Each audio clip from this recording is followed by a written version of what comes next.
명태균 씨의 폭로로 인해서 그리고 여러 가지 명태균과 관련된 어떤 녹취들이 좀 쏟아져 나오면서 참 혼란스러운 요즘 상황이긴 합니다. 그리고 명태균과 함께 근무했던 미래한국연구소라는 그 여론조사 기관에서 근무했던 강혜영 씨도 폭로를 계속 이어가고 있죠. 국회 국정감사에도 여러 차례 나와서 얘기를 하는 모습을 볼 수 있었는데 여기에 지금 조력자로 등장한 노영희 변호사가 부적절한 행동에서 또 논란이 되고 있습니다. 영상 한번 보고 이야기 이어가겠습니다. 여러 차례 했던 증언이 있었다는 말씀이신 거죠? 자, 빨간 옷 입으신 여성분 계시잖아요. 근데 잠깐 일어서 주시겠습니까? 근데 네, 누구십니까? 저는 강혜경 씨의 법률 대리인 변호인 노영희 변호사고요. 변호인이 조력을 할 권리가 있습니다. 증인이 자기 양심에 따라서 있는 사실만 해야 되는데 여기가 무슨 법정도 아닌데 김성애 의원님한테 가서 우대말을 하고 이게 무슨 작전 같은 겁니까?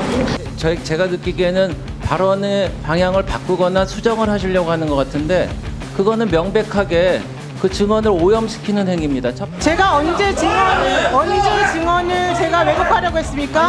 이게 국감장 맞습니까? 무슨 공작을 이렇게 합니까? 이유는 잘 모르겠지만 만약에 오해가 있었다면 유감을 표시합니다. 저도 좀 깜짝 놀랐습니다. 저한테까지 오시는 동작은 저로서도 예상할 수 없었던 동작이고요. 이런 일 없을 줄 모르시죠? 예, 지금 저 붉은 옷을 입은 변호사가 강혜경 씨 법률 대리인 맡고 있는 노영희 변호사거든요. 지난 총선 때 이제 그 한 정당의 비례대표 소남당. 후보로 네. 올랐던 이력도 있어서 더 논란이 컸었는데 지금 강혜경 씨한테 저렇게 귓속말로 조언하고 그 이후에 김성애 의원한테 가서 이런 질문을 해달라고 얘기하는 모습까지 포착이 돼서 여당에서는 지금 질의를 사주하는 것 아니냐 이런 얘기하고 있거든요. 적절합니까? 부적절하죠. 그리고 저기에 신뢰관계에 있는 자로서 동석을 하는 것도 뭐 가능하고 네. 그럴 경우에는 증언을 시작하기 전에 조언을 하고 끝날 때 조언하고 이런 걸 하라는 거지 증언 중간에 귓속말할 경우에는 증언을 변호사가 대신하는 것처럼 돼버리거든요. 네. 적어도 그거에 대한 오해가 있기 때문에 법정에서도 그런 식으로 안 합니다. 옆자리에 증언 옆에 있는 경우도 있지만 증언에 그때그때마다 이렇게 상의해가지고 대신하게끔 이렇게 하지 않아요. 그러니까 지금 저거에서 위원장이 동석할 수 있는 규정이 있지 않냐 뭐 이런 식으로 하셨는데 네. 그거는 앞뒤로 해서 조언받는 그런 걸 상정한 것이고 증언 중간에 끼어들거나 대신하거나 그런 오해를 사거나 이런 것들은 다 부적절한 겁니다. 네. 알겠습니다. 노영희 변호사도 이제 직접 입장문을 냈는데요. 화면을 보면서 어떤 입장을 냈는지 한번 말씀을 드리겠습니다. 함께 보시죠. 지난 금요일 운영위 국감에서 저의 행위와 관련해 오해 소지가 있었다는 점 사과드린다. 피의자도 아닌 일반 증인이 위증할 위험에 처하게 할 수 없어서 불가피한 선택이었음을 양해해달라고 얘기를 합니다.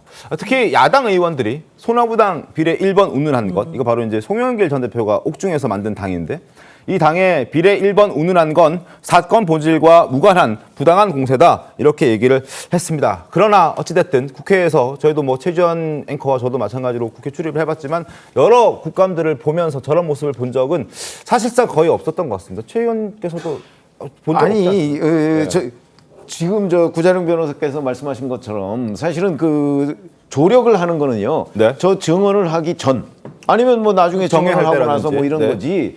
그 증언을 하는 도중에 뭐 가서 귓속말을 한다든가 하는 건 그 증언을 왜곡할 우려가 대단히 높다. 뭐 이런 국민의힘 의원들의 지적은 다 타당한 거죠. 그래서 본인도 결국 나중에 사과한 것 아닌가요? 그러니까 저런 식의 행태는 약간 뭐 거의 국회 모욕에 가까운 그런 행동으로 보입니다. 알겠습니다. 저는 근데 좀 애매한 게요. 저 한 20년 국감을 제가 해봤잖아요. 네.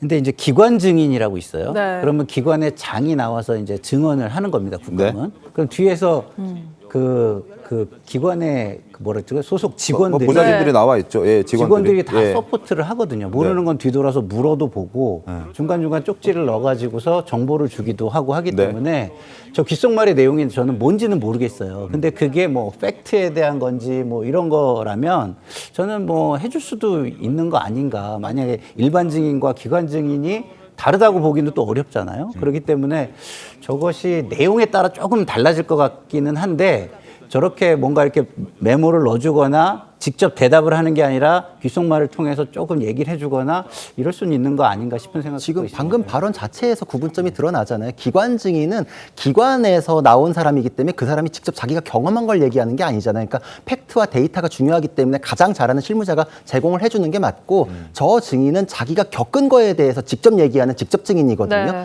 엄연히 차이가 나기 때문에 그거를 지금 뭐 위증이 걱정되니까 자기가 개입했다? 그거 그냥 내도라는 거예요. 위증의 벌을 경고받고 그걸 진실을 하게 하고 그걸 끌어내는 게 의원의 본질이잖아요. 근데 그걸 왜곡했으니까 저거는 기관 때랑 엄격하게 다르기 때문에 부적절한 것입니다. 저 말씀이 맞는 것 같기는 하네요. 갑자기 인정을 하신. 아니 근데 빠른 제가 인정. 이제 제 네. 경험 속에서 네. 그런 게 있었기 때문에 이렇게 한번 얘기를 해본 건데 또 저렇게 설명을 하시니까 그게 맞을 것 바로 같다는 생각이 납득이 드네요. 되시는. 네. 알겠습니다. 자, 그리고 지난주 운영의 국감에서 또 이런 시끄러운 일들이 있었습니다.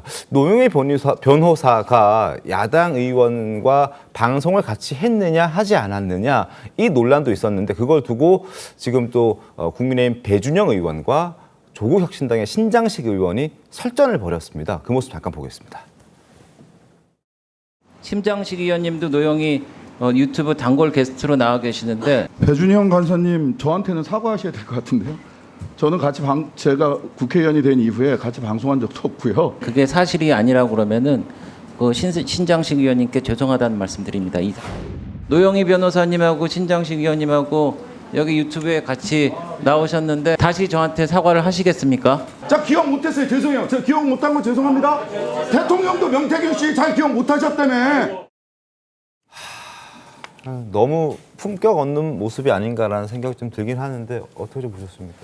그렇죠. 아니 뭐 본인이 저기서 기억을 못한다 뭐 이렇게 얘기한 건 저게 불과 얼마 전의 일이거든요. 네. 그렇기 때문에 저런 거에 사실관계를 국회의원들이 좀 제대로 따져서 그리고 본인이 답변할 때는 네. 허위 사실이 되지 않도록 해야 할 책무가 국회의원한테 있지 네. 다른 사람한테 있나 하는 생각이 들어요. 그래서 저런 건 제가 보니까 뭐 무의미한 논쟁 같아요. 네. 사실관계를 좀 정확하게 구분해서 논쟁을 벌이는 것이 어떤가 싶습니다. 알겠습니다.